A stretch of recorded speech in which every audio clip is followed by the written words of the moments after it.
صلوا علیہ وسلموا تسلیما اللهم صل علی سیدنا مولانا محمد وعلی آل سیدنا و مولانا محمد وبارک وسلم صلوا علیہ۔ 11ویں شریف کا مہینہ ہے، تو ہم نے اس مہینے میں پیران پیر حضور غوث العظم دستگیر رضی اللہ تعالیٰ عنہ ان کی حیات مبارکہ کا سلسلہ، اس کا بیان شروع کیا ہے۔ تو آج ہم پیران پیر حضور غوث العظم دستگیر رضی اللہ تعالیٰ عنہ کی بچپن کا، ان کی ولادت باسعادت کے بارے میں تھوڑی بہت معلومات حاصل کریں گے انشاءاللہ تبارک و تعالی۔ جب آپ کی ولادت باسعادت ہوئی، یعنی آپ پیدا ہوئے، تو رمضان کا مہینہ قریب تھا، 2 دن پر رمضان کا مہینہ تھا، تو آپ کی ولادت باسعادت ہوئی۔ اور آپ کی ولادت سے پہلے ہی ان کے ماں اور ان کے باپ اور ان کے نانا کو بشارت دی گئی تھی کہ تمہارے یہاں پر یہ سیدوں کا گھرانہ تھا۔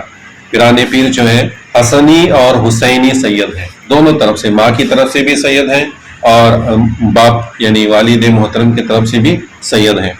باپ کی طرف سے حسنی امام حسن علیہ السلام کی اولاد میں ہے، اور ماں کی طرف سے امام حسین علیہ السلام کی اولاد میں سے ہے، یعنی امام حسین ان کے نانا ہے تو امام حسن ان کے دادا ہے، ان کی نسل میں۔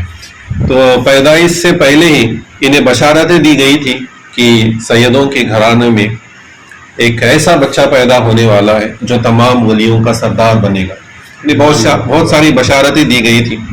اور پھر جب ان کی ولادت باسعادت ہوئی تو بہت ساری برکتوں کا ظہور ہوا، اور ان کی ماں بھی اللہ کی ولیہ تھی، ان کے باپ بھی اللہ کے ولی تھے، اور ان کے نانا بھی اللہ کے ولی، ان کے سارے خاندان میں ولایت کا شرف انہیں ملا ہوا تھا۔ تو بچہ 2 دن پہلے پیدا ہوا ہے رمضان کا، اور اس سال ہوا یہ کہ چاند جہاں سے نظر آتا ہے وہاں پر گرد و غبار تھا، بادل تھا، تو چاند نظر نہیں آیا۔ تو لوگ کشمکش میں پڑ گئے کہ چاند ہوا ہے یا نہیں ہوا۔ تو ان کی ماں محترمہ، ان کا نام جو ہے ام الخیر فاطمہ رضی اللہ تعالیٰ عنہ ہے، تو انہوں نے کہا کہ میرے بچہ جو میرے گھر میں پیدا ہوا ہے، نورانی بچہ، 2 دن تو دودھ پیتا رہا، لیکن آج اس بچے نے جو ہے صبح صادق سے لے کر ابھی تک دودھ نہیں پیا، اس کا مطلب یہ ہے کہ کل چاند نظر آ چکا ہے، کیونکہ بچے کے پیدا ہونے سے پہلے ہی بشارتیں دی گئی تھی کہ تمام ولیوں کا سردار آنے والا ہے۔ تو ان کی بات کو مانا گیا، اور پھر تحقیق کی گئی تو پتہ چلا کہ کل چاند نظر آ چکا ہے۔ دوسرے گاؤں والوں سے جب پوچھا گیا تو انہوں نے بتایا کہ چاند نظر آ چکا ہے۔ کہنے کا مقصد کیا ہے کہ پیران پیر حضور غوث اعظم رضی اللہ تعالیٰ عنہ پیدا ہوتے ہی شریعت کے پابند بن، 2 دن ہی ہوئے ہیں اور شریعت کے پابند۔ تو ہم ان کے ماننے والے، ان سے محبت کرنے والے، ہمیں بھی چاہیے کہ ہم بھی نماز، روزہ اور شریعت کی حتی الامکان یعنی پوری طرح سے پابندی ہمیں کرنی لازمی ہے۔ اب ان کی ولادت باسعادت کے بعد یہ ان کا واقعہ ہوا، تو آپ کا بچپن کس طرح گزرا؟ تو بتایا جاتا ہے، کتابوں میں لکھا ہے کہ جب آپ اس قابل ہوئے کہ چل پھر سکے، کچھ سمجھ بوجھ آ گئی، جب آپ مدرسے میں داخل کیے گئے، مدرسے میں جاتے تھے، تو یہ محسوس کرتے تھے کہ ان کے ساتھ کوئی ہے جو انہیں مدرسے تک پہنچاتا ہے۔ جب مدرسے میں جاتے ہیں تو بچوں کو علیحدہ کر کے انہیں کے لیے جگہ کشادہ کی جاتی ہے، اور آوازیں سنا کرتے تھے کہ بچوں ہٹ جاؤ، اللہ کے ولی آ گئے، ان کے لیے جگہ جو ہے خالی کرو، اس طرح کی آوازیں سنا کرتے تھے۔ اور وہ بیان کرتے ہیں پیران پیر اپنی کتاب میں کہ بچپن کا وقت تھا، اور ایک وقت حج کے ایام چل رہے تھے، حج کے دن چل رہے تھے، اور اس دوران کا واقعہ ہے کہ مجھے اتفاق ہوا کہ مجھے جنگل کی طرف جانے کا ایک موقع بنا، تو میں جنگل کی طرف جا رہا تھا، تو میرے سامنے ایک بیل چل رہا تھا۔ بیل بڑا عجیب تھا، یعنی اس کا قد و قامت، اس کا ڈال و ڈول، میں اسے دیکھے جا رہا تھا۔ کچھ دیر چلنے کے بعد وہ بیل پیچھے مڑا، اور مڑ کر مجھے جیسے انسان بات کرتا ہے اس طرح بات کرتے ہوئے کہنے لگا کہ اے عبد القادر، تمہیں اس کام کے لیے نہیں بنایا گیا، سیر سپاٹے کے لیے، کھیل کود کے لیے نہیں بنایا گیا، تم تو اللہ کے ولی ہو، تمہیں دین کی خدمت کے لیے بنایا گیا۔ جب یہ بات سنی تو کہتے ہیں کہ میں ڈر کر واپس گھر آیا۔ جب گھر آیا تو میں ڈر کر کے چھت پر چڑھ گیا تاکہ تنہائی میں جا کر کچھ وقت گزار۔ جب میں چھت پر چڑھا تو میں نے دیکھا کہ سامنے میدان عرفات نظر آ رہا. ان کا گاؤں، ان کا شہر جیلان میں ہے، ایران کے پاس ایک چھوٹا سا گاؤں کیرے گاؤں ہے، اور وہاں سے مکہ مدینہ یہ حج کا جو مکہ مکرمہ ہے بہت دور ہے.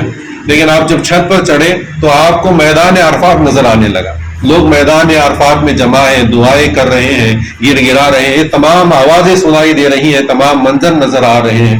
پھر وہ جب گھبرا کر نیچے واپس آئے اور پھر انہوں نے دل میں ارادہ کیا کہ اللہ تبارک و تعالیٰ نے مجھے دین کی خدمت کے لیے بنایا ہے، تو مجھے دین کی خدمت کرنی ہے، اور مجھے دین کا علم حاصل کرنے کے لیے بغداد میں جانا ہے، جو اس وقت علم کا ایک بہت بڑا گڑھ تھا.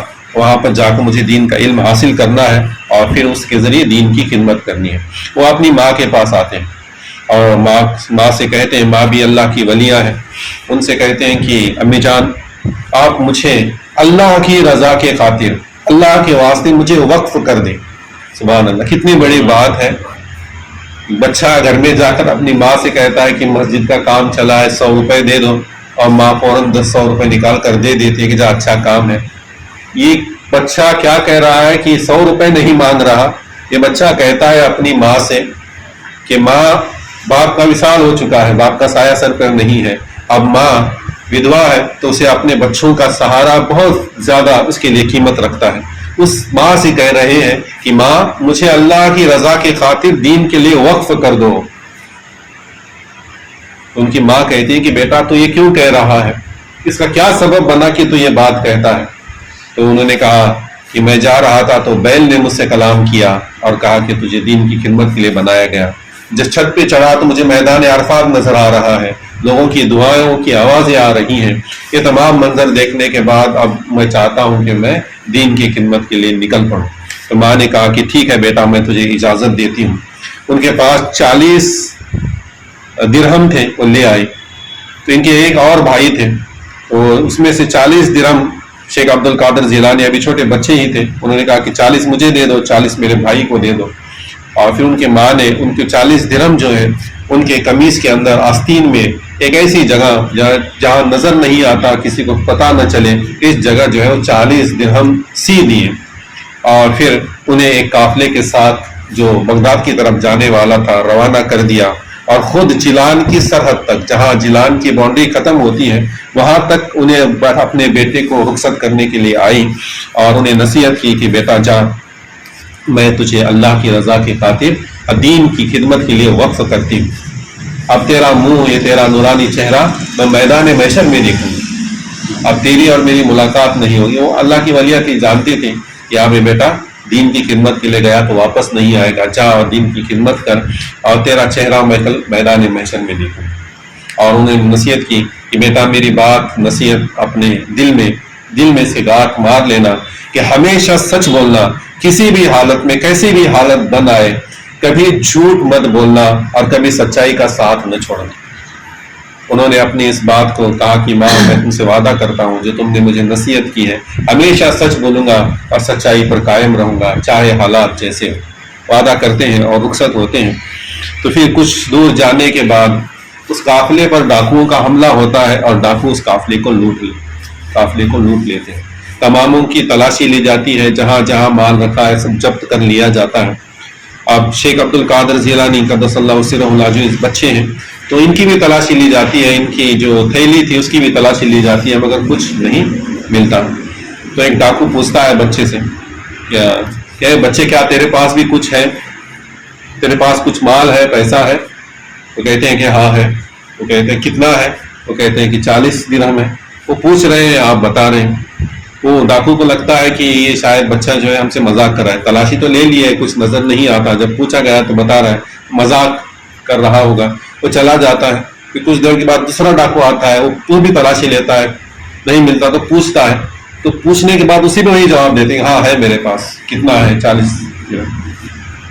یہ دونوں جب سردار کے پاس جاتے ہیں، سردار پوچھتا ہے ان کا کہ سب کا مال لے لیا؟ کہتے ہیں کہ ہاں لے لیا. کسی کے پاس کچھ نہیں بچا؟ کہتے ہیں کچھ نہیں بچا. تو دو لوگ کہتے ہیں کہ سب کا مال لیا، تلاشی لی، مال تو ہم نے لے لیا ہے اپنے قبضے میں، لیکن ایک بچہ ہے جس سے پوچھا جاتا ہے تو کہتا ہے کہ میرے پاس ہے 40 درہم ہے، لیکن ہم اس کی تلاشی، اس کے پاس کچھ نہیں ہے. تو تو دوسرا ڈاکو کہتا ہے کہ ہاں میں نے بھی پوچھا تو مجھے بھی اس طرح کہا تھا. تو کہتے ہیں کہ لاؤ اس بچے کو میرے سامنے. جب بچے کو سامنے لایا جاتا ہے تو ڈاکوؤں کا سردار جب بچے کو دیکھتا ہے، وہ بچے ہی تھے لیکن آپ کے چہرے پہ ایسا نور تھا، ایسی کشش تھی، ایسا رعب اور دبدبا تھا کہ انہیں دیکھ کر وہ ڈاکو کے دل میں تھوڑی سی دہشت پیدا ہو جاتی. وہ ڈاکو کہتا ہے کہ اے بچے، تیری تلاشی لی گئی، تیرے پاس کچھ نہیں مل رہا، اور جب تجھ سے پوچھا جاتا ہے تو تو کہتا ہے کہ تیرے پاس ہے، کیا تیرے پاس کچھ مال ہے؟ تو شیخ عبد القادر جیلانی کہتے ہیں کہ ہاں میرے پاس ہے. کتنا ہے؟ 40 درہم. تو ڈاکو کہتا ہے کہ کہاں ہے؟ تو آپ کہتے ہیں کہ میری ماں نے میرے آستین میں سی دیا ہے. تو دکھاتے ہیں تو اس میں 40 درہم نکل آتے ہیں، وہ قبضے میں لے لیتے ہیں. تو ڈاکو پوچھتا ہے کہ یہ بچے، یہ تو بتا کہ ہمیں تیری تلاشی لے لی تھی اور زیادہ تیری تلاشی ہمیں لینے کی حاجت نہ تھی، اگر تو جھوٹ کہہ دیتا کہ میرے پاس کچھ نہیں ہے تو تیرا مال بچ جاتا. تو نے جھوٹ کیوں نہیں کہا؟ لوگ ہم سے جھوٹ اس لیے بولتے ہیں تاکہ کیونکہ وہ ہم سے ڈرے ہوئے ہوتے ہیں، لیکن تیرے چہرے پر تو ڈر کے کوئی آثار نہیں ہے، بلکہ تجھے دیکھنے کے بعد ہمارے دل میں ڈر پیدا ہو رہا ہے. ایسی نورانی شخصیت ہے، ایسا نورانی چہرہ ہے تیرا، ڈر کے آثار تو نہیں ہے، ڈرا بھی نہیں ہے، تو تجھے کس چیز نے آمادہ کیا کہ تو سچ بولے؟ تو شیخ عبد القادر جیلانی کہتے ہیں کہ جب میں واپس اس قافلے میں آ رہا تھا تو ماں سے وعدہ کیا تھا کہ ہمیشہ سچ بولوں گا، کسی بھی حالت میں سچ کا ساتھ نہ چھوڑوں گا. میں نے اپنے ماں سے کیا ہوا وعدہ وفا کیا. جب یہ جواب سنتا ہے وہ ڈاکوؤں کا سردار تو اس کی آنکھوں میں آنسو آ جاتے ہیں، اور وہ کہتا ہے کہ ایک بچہ اپنے ماں سے کیا ہوا وعدہ نہیں توڑتا، اور ہم تو اللہ سے وعدہ کر آئے ہیں کہ سچ بولیں گے، حلال مال کمائیں گے، لوگوں کے ساتھ احسان کریں گے، بھلائی کا معاملہ کریں گے، اور ہم یہاں اس اللہ کو کیے ہوئے وعدے کو توڑ بیٹھے ہیں. اس کے دل میں ایک کیفیت پیدا ہو جاتی ہے، توبہ کا ارادہ پیدا ہو جاتا ہے، اور وہ ڈاکوؤں کا سردار آنکھوں سے آنسو جاری ہوتے ہیں، اور وہ کہتا ہے کہ اے بچے، تو کوئی معمولی بچہ نہیں ہے، تیری باتیں سن کر میرا مردہ دل زندہ ہو گیا ہے، مجھے اپنے گناہوں کا احساس ہونے لگا ہے، اور میں بھی چاہتا ہوں کہ میں نے جو اپنے رب سے وعدہ کیا ہے اس وعدے کو وفا کروں، اور آج سے میں توبہ کرتا ہوں کہ آج سے میں ڈاکہ زنی بند کر دوں گا، ایک قافلوں کو لوٹنے کے بند کر دوں گا. میں تیرے ہاتھ پر توبہ کرتا ہوں، لا اپنا ہاتھ میرے ہاتھ میں. بچے کے ہاتھ پر ہاتھ دے کر وہ ڈاکوؤں کا سردار توبہ کرتا ہے، اور اپنے تمام ڈاکوؤں سے کہتا ہے کہ آج تک میں تمہارا سردار تھا لیکن اب میں تمہارے کام کا نہیں ہوں، میں نے توبہ کر لی ہے، میں کبھی ڈاکہ زنی نہیں کروں گا، اس بچے کی طرح ہمیشہ سچ بولوں گا اور اللہ کی عبادت میں وقت گزاروں گا، تم مجھے چھوڑ کر چلے جاؤ. تو پیران پیر کی برکت سے ان تمام ڈاکوؤں کے دل میں بھی اللہ تبارک و تعالیٰ نے توبہ کو ڈال دیا. ان کی برکت سے ان کے دل میں بھی توبہ کا ارادہ پیدا ہو گیا. وہ تمام ڈاکو کہتے ہیں کہ اے سردار، تو کل بھی ہمارا سردار تھا، آج بھی ہمارا سردار. کل تو نے ہمیں گناہوں کے راستے پہ لے گیا تھا، آج تو نیکی کے راستے پر جا رہا ہے، آج تو جنت کے راستے پر جا رہا ہے، تو ہمیں اکیلا چھوڑ کر مت جا، ہمیں بھی اپنے ساتھ لے. اور تمام ڈاکو جو ہے اس کے ساتھ مل کر شیخ عبد القادر جیلانی قدس اللہ سرہ العزیز کے ہاتھوں پر ہاتھ دے کر توبہ کرتے ہیں کہ آج سے ہم کوئی برا کام نہیں کریں گے، ڈاکہ زنی نہیں کریں گے، اور وہ سب کے سب نیک بن جاتے ہیں. پھر اللہ تبارک و تعالیٰ نے پیران پیر کے طفیل سے، ان کی برکت سے ان تمام ڈاکوؤں کو ولایت عطا فرمایا، وہ سب کے سب اللہ کے ولی بن. یہ ان کے بچپن کا واقعہ تھا. تو ہم دھیرے دھیرے روزانہ ایک واقعہ سنتے چلیں گے کہ جس کی برکت سے ہمارے دل جو ہے زندہ ہو جائے، ہمارے ایمان کو تازگی ملے. اللہ تبارک و تعالیٰ کی بارگاہ میں دعا ہے کہ اللہ تعالیٰ ہمیں کہنے اور سننے سے زیادہ عمل کرنے کی توفیق عطا فرمائے. وما علینا الا البلاغ المبین، وآخر دعوانا ان الحمد للہ رب العالمین.